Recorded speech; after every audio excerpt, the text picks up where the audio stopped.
What is up, everybody? Welcome back to another episode of Too Pop to Handle. I hope everybody is having a fabulous week as always. My week it's been off to a pretty good start. I can't complain. I had a wonderful little weekend. It was very low key, which is not common for New York in December. I feel like every single weekend, I mean, not just New York, but like every single weekend in December is usually booked and busy. And somehow this first weekend was not, which was gorgeous. And it was nice to kind of ease into the holiday month without having to like run from Friendsgiving to Christmas thing to Secret Santa to this to that. So very fun weekend. I obviously saw the Beyonce movie, which we will get into a full breakdown later in the show, but saw the Beyonce movie on Saturday. And then we went to Miracle on Ninth Street, which is like a holiday bar in the city. It's really hard to get a reservation for. So I booked it back in like October. There were people like lined up outside and they were like, "How did you get this reservation? How are you going in?" And I was like, well, when you're that girl and you book it early.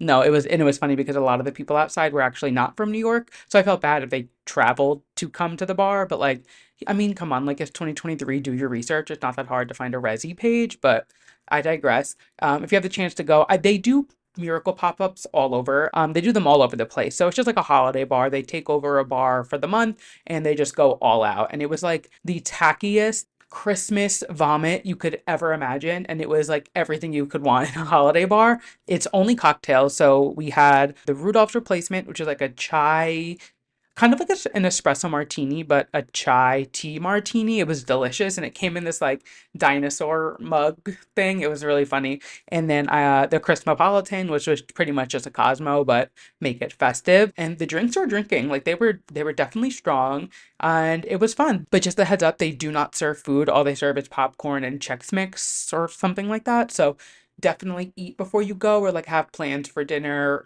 before or after, because the drinks will sneak up on you.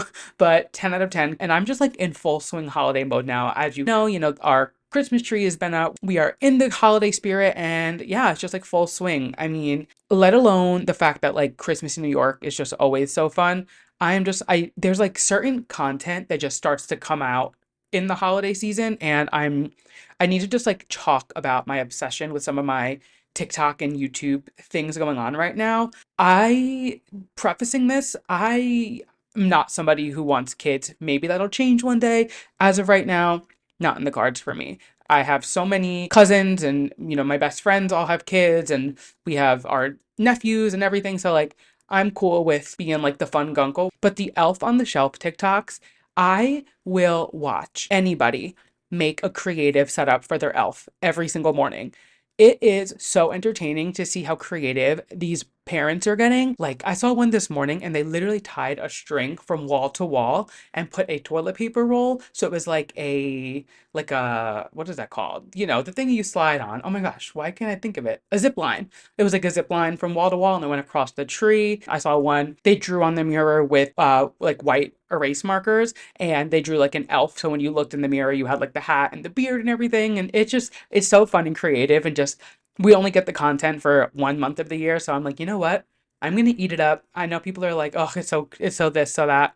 I love it, and I will watch every single Elf on the Shelf video, even if it could be the snowman trick with the water with all the little things in it and it's melted. It could be the toilet paper, like it could be things that I've seen so many times. I'm gonna watch every single one. I want the kids' reactions. I want to see the behind the scenes. Like, I am full in on Elf on the Shelf. Absolutely love it.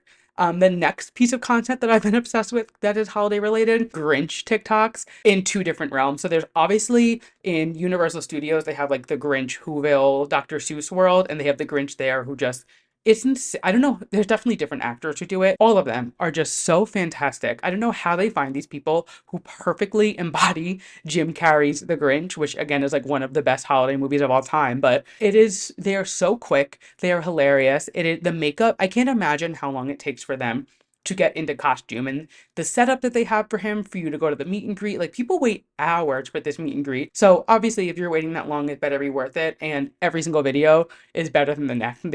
He gets like onions. Oh my gosh, there's one going viral right now. And it's like a mom holding her newborn or like a baby. I don't know. Again, I don't want kids. So like, I can't correlate ages with size. I'm like, you could show me like a 6-month old. I'm like, oh my God, they're 3. Like, I don't know. Like they were holding a baby and it was like, ugh, disgusting. And it was like trying to make it cry. And then it started crying. It was like, nailed it. I was on the floor. It's so good. And then on the other hand, for Grinch talk, I guess we can call it, when they have their family members dress up as the Grinch and come in and like steal the presents, it's so good. I could literally watch them for hours. And the kid, there's the one where the kid is literally like beating the hell out of the Grinch. It's so much fun. I love it. But I think what takes the cake in terms of holiday TikTok trends. This is like pops up around Thanksgiving, but it really does go to Christmas, I feel like, is the trend. It's so morbid. It's not funny to laugh at, but it's so funny where you record your parent or your aunt or somebody and you're like, oh my God, so and so died, like their favorite celebrity, and getting their reactions to it. I mean, is it wrong to laugh at somebody's traumatic response? 100%. But am I going to do it every time? 100%. So, like, whatever.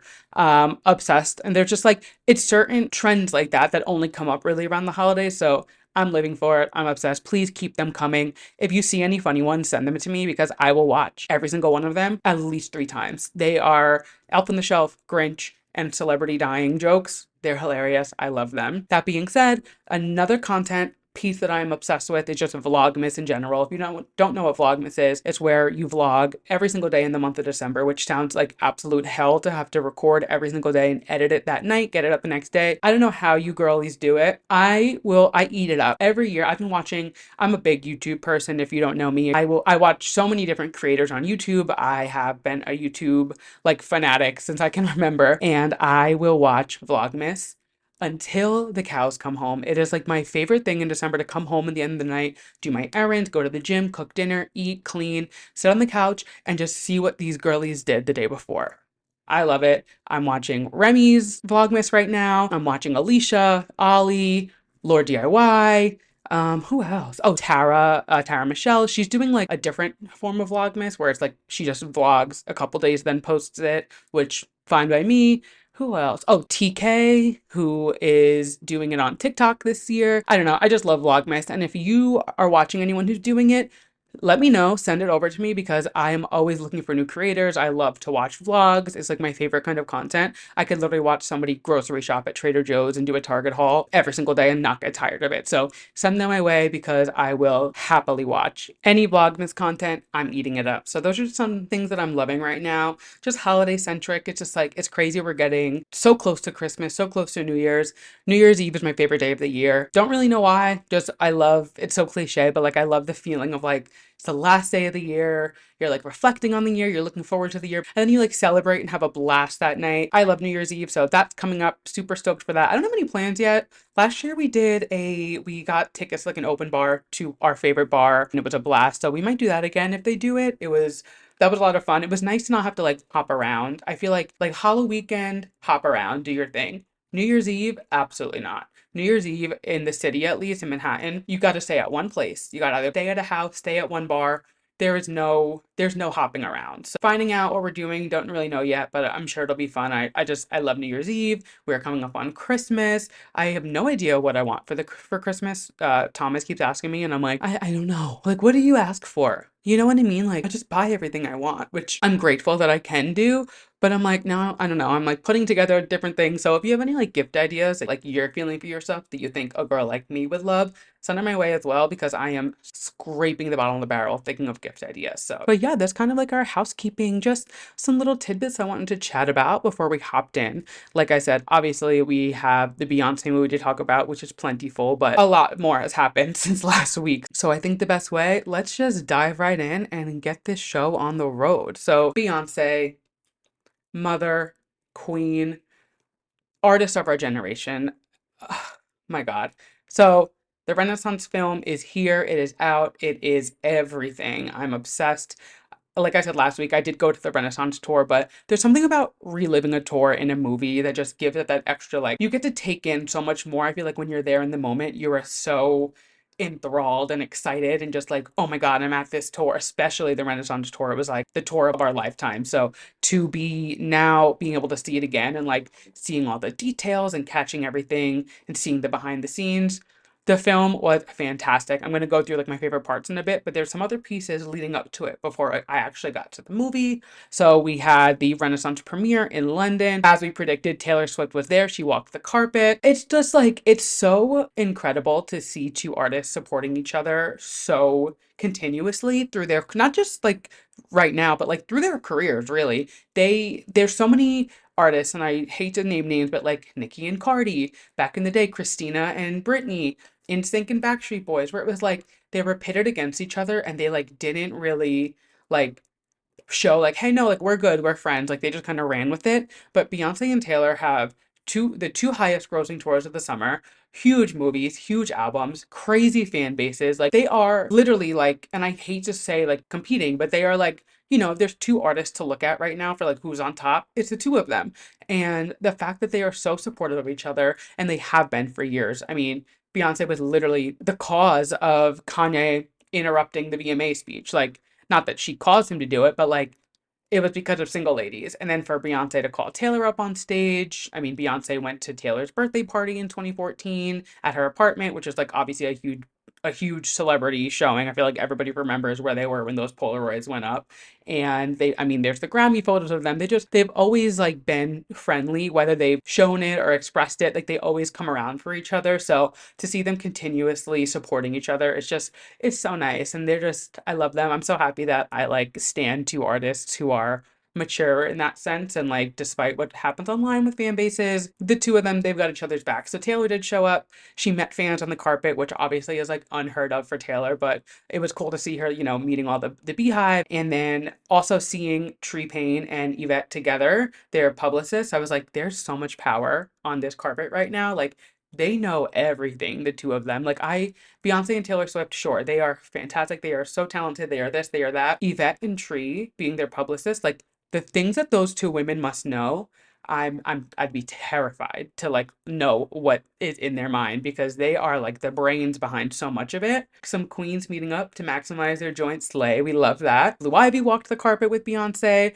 which I mean, Blue Ivy was the star of the movie, her whole little bit. Oh, I mean, she's our niece. How can we not love her? It's Blue Ivy. So premiere was fabulous. It's just so fun to like see all these artists and fans show up and show out and do the whole thing for a movie of a tour that like we've all seen it on TikTok. It's not like it's a new movie. It's a thing that we've all seen either in person, online, or both. Like you couldn't escape the Renaissance tour this summer. So to see so many people still showing up to go, even if they attended it in person, it's just such like being a fan is so much fun. I love it. Like I don't understand people who don't have the fangirl gene. I mean, they're normal, but like having the fangirl gene, it's just so much fun to like show out and show up for your favorite artists. I just love it. Things like this just make me so happy. Moving on, Beyonce, she's been feeding us this past week, thank God. There were rumors that there was a new song at the end of the credits. Some people said it was true, some people said it wasn't, and then boom, Friday morning, My House drops. It is so good. I'm obsessed with it. It is such a different sound, such a different vibe. There's so many different sounds within the song itself. I just love it. It was everybody in the theater after we were dancing. We all stayed for the whole credits to listen to it. I've had it on repeat. I'm loving it. It's so much fun. So she dropped the song. Boom. We kind of knew that was coming. Now she's on the cover of Paper Magazine, which she didn't do like a full shoot necessarily for. It was like photos from the tour. But for Beyonce to be on the cover of a magazine and like the crew and everyone to be giving interviews and getting like a feature in it, it's a big deal. Like Beyonce doesn't do this. Like that's not, you know what I mean? She's not a celebrity like that. So that was nuts. So I was like, oh my God, she is fully going full-fledged for this. Like, and I was here for it. Please give us all the press, give us all the promo. Even just thinking like Renaissance, the first Beyonce album since four that we knew really was coming. It wasn't just a surprise drop. We had self-titled, which was the collapse of all collapses. I mean, literally changed the music industry and just blacked out iTunes and insane. Lemonade, it was a HBO thing coming, so no one really knew if it was going to be an album or just a movie or a documentary. It ended up being the full album, which, I mean, obviously Lemonade is chef's kiss. We did know that Black is King was coming out because obviously it was like in tandem with the Lion King remake. So we knew that was coming, but again, that was kind of like inspired by the music of the Lion King. So it obviously, this is like a controversial take in the Beehive. It is a Beyonce album, don't get me wrong, but it isn't like necessarily a Beyonce album where she put it out with her own intent behind it, I guess. It was like kind of in tandem with it. Please don't come for me. I love the album. I was listening to it the whole time it was out, unlike some of these people who are hopping on the parade now that it was on tour. That being said, this is the first Beyonce standalone solo album in years that we knew was coming out. So for her to be doing, she did. We got a single from it beforehand. All those photo shoots she did for it. Like it was just such a fun, different era. And I don't know. We're just so lucky to be alive at the same time as Beyonce.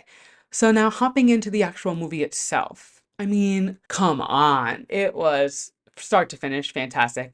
3 hours long, and it felt like I blinked and it was over. Like I could have sat there for 3 more hours and been so content. Like I said last week, I was so excited to see the documentary kind of side of it and see, the behind the scenes of her building the stage and her figuring out what lights she wanted. And her mind is so insanely, I don't even know the word. Her mind is so in depth, and like she has so many creative factors that go into everything she does. So to see her sitting there and being like, nope, turn that light off, change that light, flip this around, do that. There's the one scene, oh, these are spoilers, by the way. So if you haven't seen it yet and you plan to, I mean, there's not really anything too crazy, but just, heads up. When she was like, oh, is there any way we can go a little bit wider on that camera lens? And the team is like, sorry, like that's the biggest we can get. And she sits there, looks this man dead in the face and is like, I actually just looked it up and I can find a 30-foot wide camera if I needed to. I would have quit. I would have walked out. Can you imagine looking Beyonce in the face and being like, yeah, sorry, like that doesn't exist. I can't find it. And her pulling up Amazon and being like, here it is. Right here. I have it. 2-day delivery. Like, girl. I mean, she didn't do that, but you know what I mean? It would have been my last day on the job. I was gagged. She's like the hardest working person in the industry. So for her to conceptualize something and want something, like she's gonna get it. She doesn't care. She said she was like, I worked 44 days straight and didn't have a day off. And it wasn't just her like sitting there like watching things. Like you can see her. She is rehearsing, she is dancing, she has a busted knee and she's out there like doing her thing. It's just her work ethic is unmatched, her mind is unmatched. And we have Miss Blue Ivy, which to see Blue be so excited to perform and then her finding out that she saw the comments online from a friend. First of all, what friend? Who is showing Blue Ivy the comments online? That I wanted to know. I was like, is it Northwest? Is Northwest sending her TikToks or something? Because like, who is telling Blue Ivy people are talking shit about her online? Because I will fight with them. Don't come for my niece. Mm-mm. No, no, no, no. That being said, Blue saw the comments. She came back stronger than ever, which I loved. And just like her dad said in the movie, Beyonce's dad, she was like, she's is a Knowles. Like she literally like some people tried to like put her down and say she couldn't do it. And she came right back and killed it even better than she did before. So just love that. It was cool to see her like she's 11 now, so she's becoming like a person. So to see her like giving her opinions and takes on stuff. Oh my God, when she was like, you can't cut Diva, Beyonce's like, Blue, you need to calm down. And then it cuts right to Diva being played. Like she is literally Beyonce's creative director. It's insane. It's incredible. I love it. But yeah, just the whole movie, I loved it. And then she had the technical difficulty during Alien Superstar. I forgot what show it was at, but it was like obviously all over Twitter immediately. Because Beyonce like doesn't make mistakes, and the whole set like went out. And for her to go backstage, be like, get it back on. I have 3 minutes. Let's do an outfit change. Like, who thinks of that? All the power goes out at your show, and you're like, okay, get it back and running. Do what you got to do. I'm gonna go put on a different outfit so I can come back out and gag these people in a whole new outfit for the performance. Like, she's just that girl. She is literally that girl.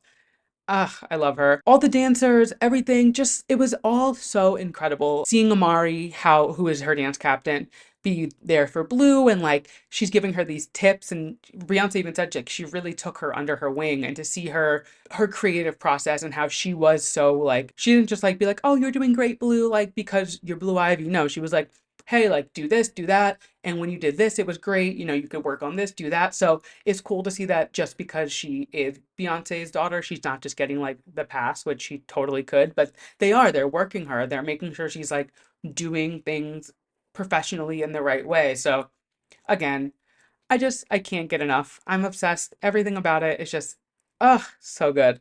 But it does lead me to one thing that I need to pick a bone with Parkwood, Beyonce, whoever it is online that I need to talk to. Where's the live album?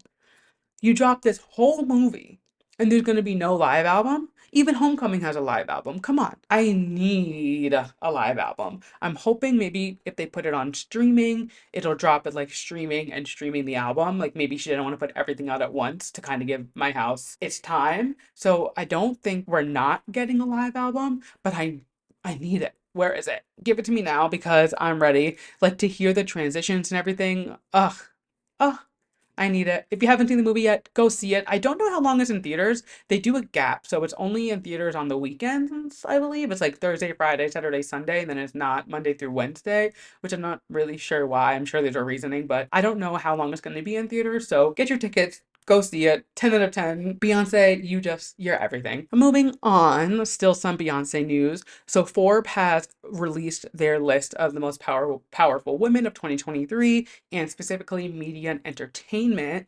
Number one, Taylor Swift. Number two, Oprah Winfrey. Number three, Beyonce. Number four, Shari Redstone, who is the non-executive chairwoman of Paramount Global, and Dana Walden, who is the co-chair of Disney. So, not gonna lie, didn't know who Shari and Dana were before this list came out, but they are clearly women in STEM. Like they are clearly bad bitches, so power to them. This list though, like Taylor Swift, Oprah, Beyonce, they really are like, I think we can change Mount Rushmore and put Taylor Swift, Oprah, Beyonce on it. Seeing this list, I was like, they really are. They are so powerful. And I was interested to see because now we also have Times People of the Year or Person of the Year coming out. And I'm curious, like Taylor's a finalist. So is she gonna top the Forbes list and the Time list? I'm very curious. I think having like this list, Taylor Swift, Oprah, and Beyonce as a top three, like, yes. Rihanna was in the top 10. I want to say she was number 9 or number 10. Love that. And everybody else, it was all like executives within the media industry. So like give them their flowers where they're deserved. Something about me that I want to get better at in the new year. Here's like a resolution. Let's do it.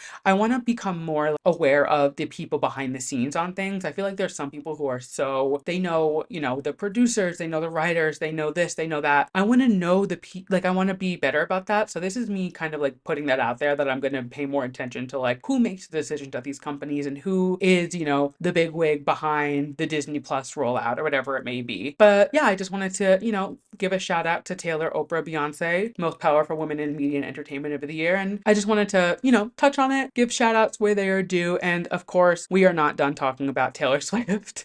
First and foremost, Jack Antonoff. You knew what you were doing last week when you released that story. When you posted that story and said, we wrote You're Losing Me in 2021, you knew you were opening the floodgates. And then you just went offline. You literally lit a match, threw it into like a gas station, and ran. You are a sick man for that. But thank you for this little tidbit because it sent me into a spiral. Finding out, okay, so some backstory. You're Losing Me was clearly like a Midnight's cut from the album that wasn't released when the album came out, but then it was released actually at my second era show that I went to. So it was MetLife Night 1. It was released at the show only on a CD. It was like I don't know, it was like the Midnight's Deluxe, 12:30, 3 p.m., whatever. Good Miss Girl and her clocks. That's a whole other story. But, whatever. Taylor gets named Spotify Artist of the Year. She releases it on streaming. Jack drops this bomb. So we learned, or we can assume a lot of things from this one story. For You're Losing Me to be written in 2021 means that her and Joe were clearly going through it in 2021. Okay? December 2021. That's important. So let's backtrack. Folklore and Evermore, Joe was a writer on. He, was involved with it. Sure, 2020 passes, 2020 goes. 2021, a little bit rocky. Whatever, relationships happen. She writes You're Losing Me. I think that they split. I think they fully broke up for a few months. She wrote You're Losing Me either right before they broke up or maybe like while they were breaking up, and then they split for a few months. The reason I can say this is because my friend Delaney, hi if you're listening, Delaney went through Joe's Instagram and saw that Taylor stopped liking posts for like 6 months. And then she started again in like the summer of 2022. So that means they got back together right before, a few months before at least, she announced Midnights, because that was in August at the VMAs for it to come out in October. So my mind is thinking You're Losing Me was on the album. Because again, Midnights isn't necessarily an album from a time period in her life. It is various different midnights, late nights that she'd had throughout her career, her life, and put into one album. That being said, I think You're Losing Me was supposed to be on the original album. She cut it because her and Joe got back together. She announces and releases the album while they're back together. Then they break up, and now she releases it as, now that they're broken up. Crazy. We don't get this kind of info really about Taylor. And again, this is all just me speculating and like me and my friends being absolutely insane, piecing together what we can. But the math is mathing, and like I'm sure Jack sent that post to Taylor before he posted it for her to be like, yep, go ahead. They were just opening the floodgates. That being said, the floodgates opening that night then led to either the next morning or the day before, where Tree, one thing about Taylor Swift and her team is they don't respond to things. The last time Taylor's publicist Tree has called somebody out for like drama or whatever was Kim Kardashian in 2020. Now, last week, she decided to screenshot Dumois' post saying that Taylor had been engaged, and Dumois was like, I will go to my grave saying this. I know for a fact. She was like gun ho set on it. Tree, mind you, this was the day after the Renaissance premiere. So they like went to the premiere, did their thing, got back on a plane, left, and then dropped this bomb. It was like a lot going on. It was literally Jack saying about You're Losing Me, the Renaissance premiere, Tree fighting Dumois in 3 days in a row. It was like a lot going on last week. And Tree posts essentially being like, your false claims are harmful to the people you're posting about. You need to stop lying. Like, you've been warned, da da da. I don't know what happened and like what Dumois is referring to, the ceremony that she swears happened. She has all this inside information about it. I feel like we have to take Dumois with a grain of salt. Maybe it used to be more reliable before she had like 2 million followers, but now it gets a little skeptical. And she's very like clear about like, hey, like everything I post is like not 100% accurate. But this, she was so set on like, no, I'm going to my grave with the fact that Joe and Taylor were married. And for Tree to make a comment, I'm like, what does Dumois know? Or what happened? Like, it was nuts. And I don't know if it's something now, like with Taylor and Travis. I don't know what the deal is, but for Tree to like go online and literally like have to tweet about it while she just left the red carpet with Beyonce, some shit went down. And I'm very curious. Nothing's come of it since. Dumois like said like sorry, I think, like sorry to upset you or something. Like it was a bullshit response. But I'm curious if like a lawsuit's gonna come. I want to know if like Dumois is gonna post anything more about this ever again. She held like a subscriber only live stream or something. I don't know. I could care. I'm not subscribing to it, but nothing came out after. I feel like if there was something to be noted, it would have came out. I don't really know what she said on that. If anyone does know, feel free to like shoot me a DM and let me know. I would love to find out some more info there, but the fact that nobody really posted about it kind of just makes me think that like Dumois was just trying to protect her image and be like, this is what I think, this is what I want to believe. I don't know. Just like crazy. Anyone in the Taylor fandom knows like for Tree to make a statement, it's a big deal. So that was gaggy to wake up to.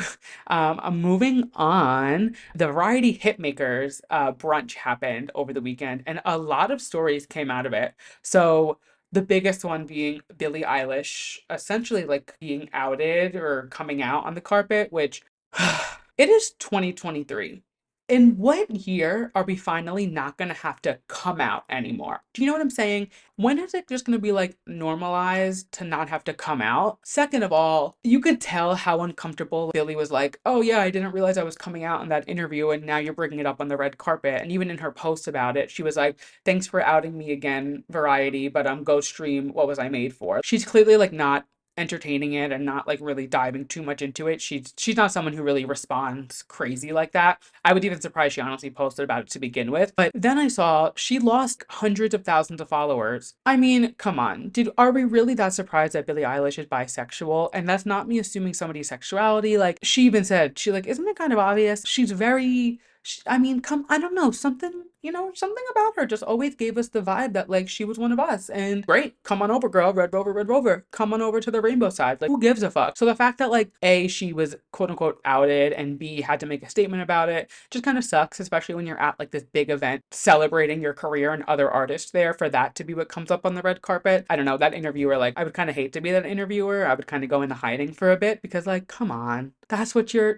asking. That's what you're talking about. Not the fact that Billie just had a song in the biggest biggest movie of the year, not the fact that Billie has some of the most Grammy nominations this year after not releasing an album. You're going to talk about her sexuality? Come on. It's 2023. I think it's time to wrap that shit up. Moving on, more red carpet things. Sabrina Carpenter. So they asked her, they were like, oh, so how do you feel about upsetting the Catholic Church? And she goes, gotta go, and like ran away, which just like at the end of the day, you have to remember she is a Disney Channel X act now. Like she is trained just like the rest of the Disney girls. So if there's something that she was told not to talk about, she's not giving any no inkling of what her opinion is. She let out her statement, Jesus was a carpenter, she did her thing, and they are clearly dropping it. It is not to be spoken about, and I just thought her reaction was so funny. Leave her alone. She released, if there was that big of an issue, they wouldn't have released the video to begin with. So again, some of these interviewers on these carpets just like use a portion,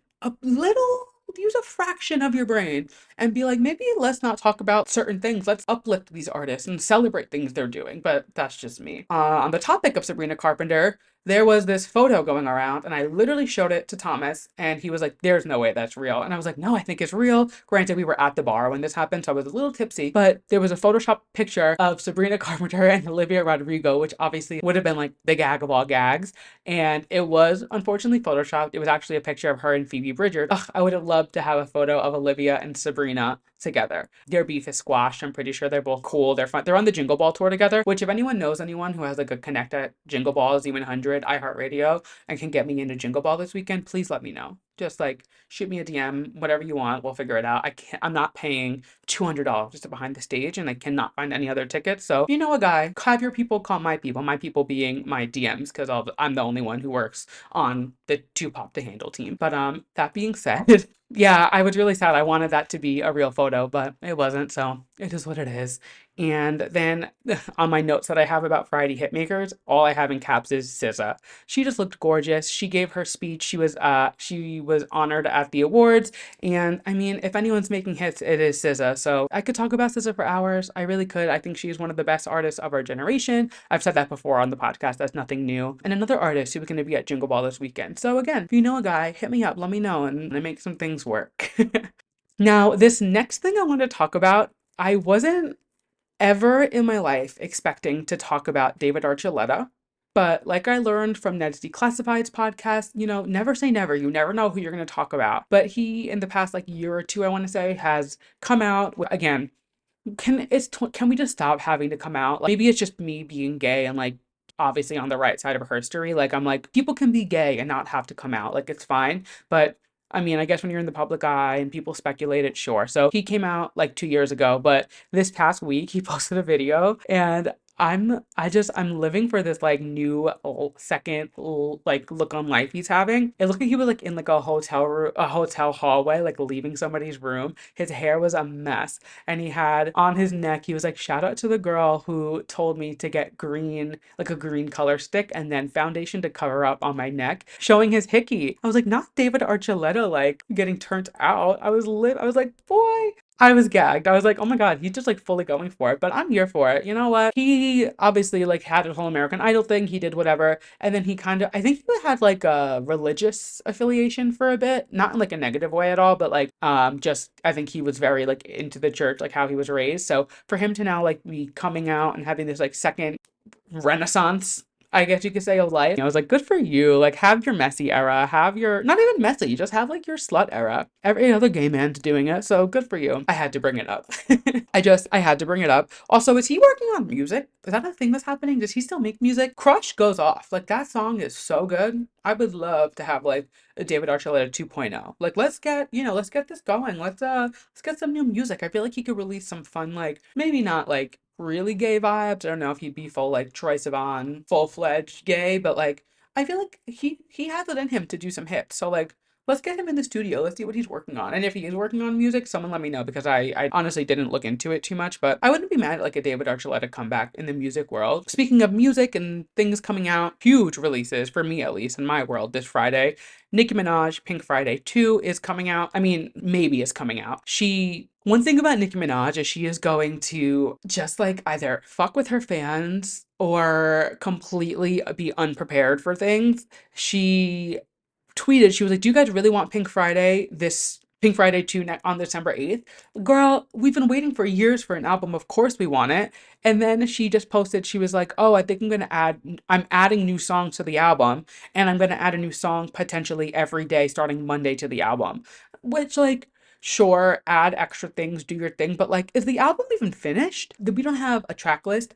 It hasn't leaked, and Nicki Minaj's music notoriously leaks. Her and Dua Lipa both have cybersecurity level 0, and everybody leaks all of their music. So the fact that nothing's leaked from it, there's no track list leak, I'm questioning if the album's done, honestly. Like, I don't know, something's a little weird there that, like, nothing's leaked. There's no track list. No one knows any features. Girl, is the album coming out? Is it done? I'm ready for it whenever it does come out. But assuming it comes out this Friday, I'm very excited for this new Nicki era. I mean, she said that there's a super bass-esque song. She has two other songs on the album that kind of mimic Pink Friday, the original album. So I'm very excited if she's going back to this like Pink Friday era, because that is, I mean, that's like the era of all eras for Nicki when you really think about it. I mean, blew her up was that era. So I'm excited to kind of dip our feet back into this. Very excited. And she better not be playing with us. She better have her ducks in a row. Cause if this album, if I wake up Friday morning and I don't see Pink Friday 2 in my recently added on my Apple Music, there's gonna be an issue. Like I will be taking it to Twitter and making a very long detailed thread. So let's see how that pans out. On the other hand, another album that will definitely be dropping on Friday, Tate McRae, Think Later. So obviously she has just been like killing it with her singles Greedy and Exes. Everything she's been teasing has been so fun. So she and I said it a few weeks ago, but her team is just killing it with the album rollout. Let's talk about album rollouts actually. To see these two albums coming out the same day, I think the Pink Friday album rollout and her album rollout could not be on further sides of the spectrum. She's putting out singles, she's teasing this, she's doing that, and Nicki's like, oh, the album might not be done. Oh, the album might have new songs coming to it every day next week. Like, just so opposite end of the spectrum.